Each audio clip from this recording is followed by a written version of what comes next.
You make a lot of interesting videos about global affairs. Yeah. The Russian economy, like China economy, Japanese economy. What would you say are like the top competitors of the US economy? Do you think that the US economy is falling from grace, and what are your predictions for the US economy over the next like decade or so? Yeah, I think the biggest competitor is definitely China. I actually went down this deep rabbit hole of like looking on YouTube of technologies and cars that China's coming out with. Dude, it's unreal. Some of the car brands and the features and the price, like it's no wonder that it's not allowed to sell these products in the US because none of our companies would compete or be able to hold a candle to these products. They are so much more advanced. Like Xiaomi released a phone that was kind of a carbon copy of the 17 Max Pro that just came out, and they actually called it the 17 Max Pro, I think. Like it was nearly an identical name. But I watched a review of that phone. Dude, it is legitimately like better on every front. Like it has such cool features. And I'm like, dude, if these products were sold here in the US, none of our companies would keep up. Reminds me of the sports car that they came out with. Yeah. Doug DeMuro reviewed. I saw that. Like it has the $70,000 headlights of a McLaren and the body of the 𝗪𝗧𝗛𝗧 Ferrari. It's crazy. And it has like 1,400 horsepower. Yeah. If that were in the US, everybody would buy it. Like I would gladly pay $50,000 over asking for that. It's just so unique and so cool. It's Their like technologies. Yes. It's like a $40,000 car. Dude, it's unbelievable. $40,000? $40,000 car. It's unbelievable. It has like 450 miles of range. Like ridiculous. And so but it makes you think, why can't we do that in the United States? You tell me. I don't know why. My understanding is that loose labor regulations, working conditions, things like this, and they don't quite have the guardrails in place for like the government like meddling with every little thing that allows these companies to basically produce this for such a low cost. Right. I've also heard that they don't have the R&D. So we spend all of this money developing. Then China goes and looks at this, studies it, and says, oh, okay, well, that's how you do it. Yeah. And then they could make it without any of the initial investment. Right. That's very true. Yeah. Combined with a low labor cost. Correct. And then you have a product that people actually buy. Right. If it was made here in the US, like, sure, we could make it, but it'd be like $300,000 and nobody would buy it. Mm-hmm. For sure. That's a huge part of it. But back to your original question is, I think it's separate. Like from an investment perspective, I think the United States is still far and away the best country to live and make money in and invest in. But from a quality of life perspective, I think this is not the best country to live in. What do you think is the best country to live in quality of life perspective? I think Switzerland is far better. Interesting. Hold on, let me bring out. I think I have a chart here of the average life expectancy of people around the world, and we spend twice as much on healthcare in Switzerland. Or I'm sorry, here in the U.S. than Switzerland, and we are on average, we have a much lower life expectancy age. Let me find this chart. Check this out. I have a rant on this. So look at this. Do you see all that? Jeez. Like this is the United States, right? There's a dip with COVID, right? Makes sense. But that's a massive dip. Wait, why did we dip with COVID so much more than, what is that? Switzerland? We have a higher rate of obesity. And so we had more compromised individuals getting COVID. And so they were like, I imagine that was a big part for of them. It. Yeah, I imagine that's a big part of it. The other thing could be, in fairness, that's insane. We reported a lot of deaths as COVID. Because hospitals were incentivized to report. Correct. Right. So that seems to me highly skewed. I think that's probably true too. But I think to your point, or what you said about certain health conditions and pre-existing conditions, I think we're worse off. Yeah. So I want to rant about this. This was really eye-opening to me. I went to the doctor for a checkup. I had not been in 3 years. Mm-hmm. And she ordered a blood test. And I wanted to do all these additional tests. And she says, oh man, I can't order those tests. Yeah. I said, why? She says, well, because you need symptoms to be able to order these tests. You need to be dying. And so she said, do you feel tired and lethargic? Sometimes. Okay, well, we could order that test. Right. Do you have, fogginess, brain fog? Sure.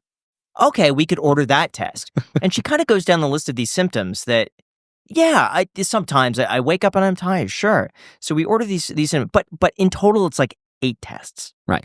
and they bill my insurance $1,300. And my copay is something like 10% of it. So I pay like $100 and something of it. But anyway, I get it back, and it turns out that I have like high thyroid antibodies, which suggest either high stress, I'm overtraining, lack of sleep, could be any one of them. So I thought that was interesting. And then I ordered my own blood tests, and I paid out of pocket through a separate company. And they were charging like $500 for like 100 biomarkers. And I did that. And I got the results basically instantly within a few days. And it turned out I had no idea that I have like high LDL cholesterol. My heart biomarkers were like really genetically high, giving me a predisposition for like heart disease and building up plaque in my arteries, even though I'm like active and healthy. It's just a genetic thing. I never would have found that out if I didn't test on my own. And I started making these changes in my life now. Now I have a whole stack of supplements that I take on a daily basis, morning and night. I've adjusted my diet a little bit, and it's been about 3 weeks now, and I feel so much better just doing that change. I never would have figured it out had I not done it myself. Like, but the whole healthcare system is just designed to treat the symptom. Dude, I wish you had told me this before. When did you do all this? 3 weeks, 4 weeks ago. I could have told you this because, okay, so Corey and I went to Thailand specifically for that reason, because we wanted to test everything about ourselves. And we went to this hospital. I forget the name of it. It was like 𝗪𝗪𝗧𝗪 or something like that. I don't know how to pronounce it. Mm-hmm. And we go in, and it's this like 10-story building, super high end. There's like royalty there, I feel like, from the Middle East, just people of all sorts of walks of life, right? So we make an appointment. We get the executive package. Costs like $1,000. I paid like $1,200 maybe. So we go in there, and they do like every test known to humankind, like everything. They do chest X-rays. They do like everything for your organs. They do a heart test. Like they have you run on a thing.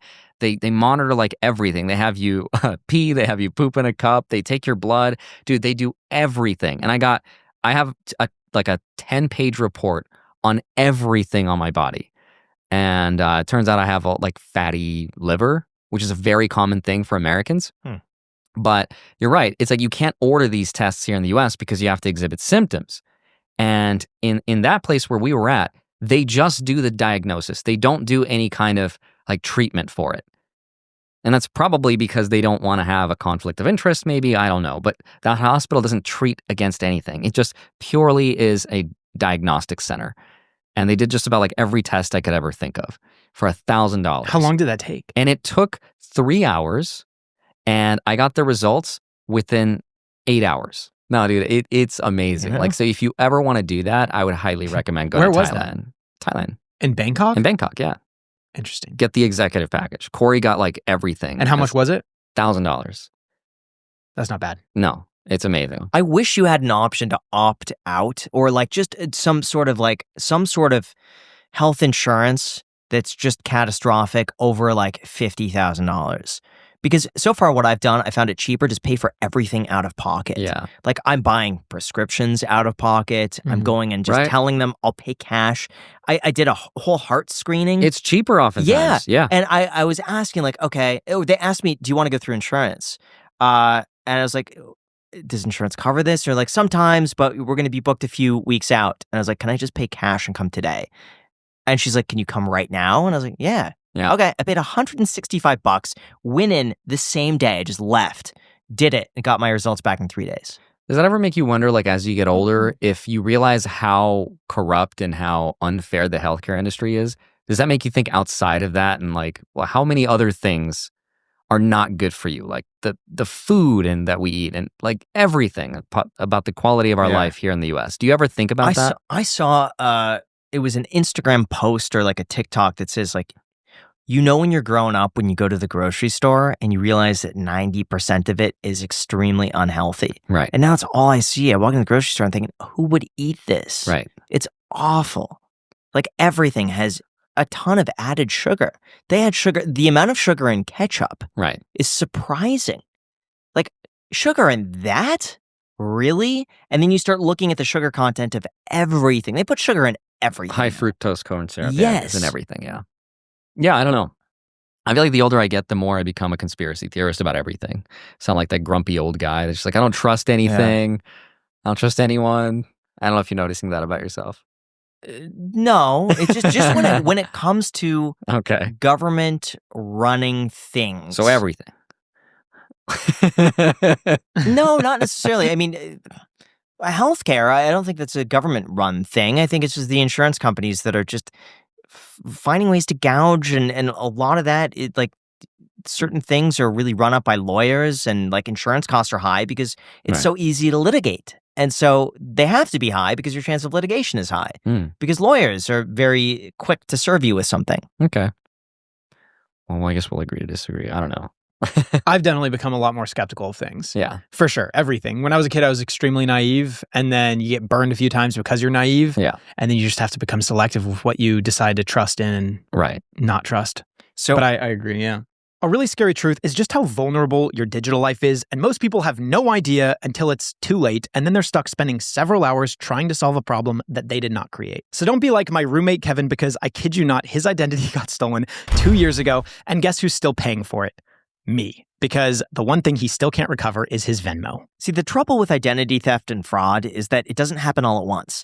And by the time you notice, usually the damage is done. And that's exactly where our sponsor, 𝗲𝗎𝗓, comes in. It catches problems early by keeping an eye on your identity, credit, financial accounts, and online activity altogether. And the best part is that setting it up only takes a few minutes, and then from there, it works quietly in the background all day, every day. 𝗲𝗎𝗓 monitors your credit activity, data breaches, and the dark web using AI-powered detection tools that are able to spot suspicious activity in real time. If it finds something unusual, you get an alert that tells you exactly what happened and the next steps to take. You can lock your credit, secure all of your accounts, and fight fraud with just one click. If identity theft does occur, 𝗲𝗎𝗓 connects you with US-based specialists to restore your identity and handle the damage with up to $2 million in identity theft insurance. So head on over to 𝗲𝗎𝗓.com/iced to get 50% off of your first month and see for yourself if your information's actually secure. Seriously, guys, the peace of mind is worth it. Protect your credit, identity, and online data today. Again, that is 50% off your first month at 𝗲𝗎𝗓.com/iced.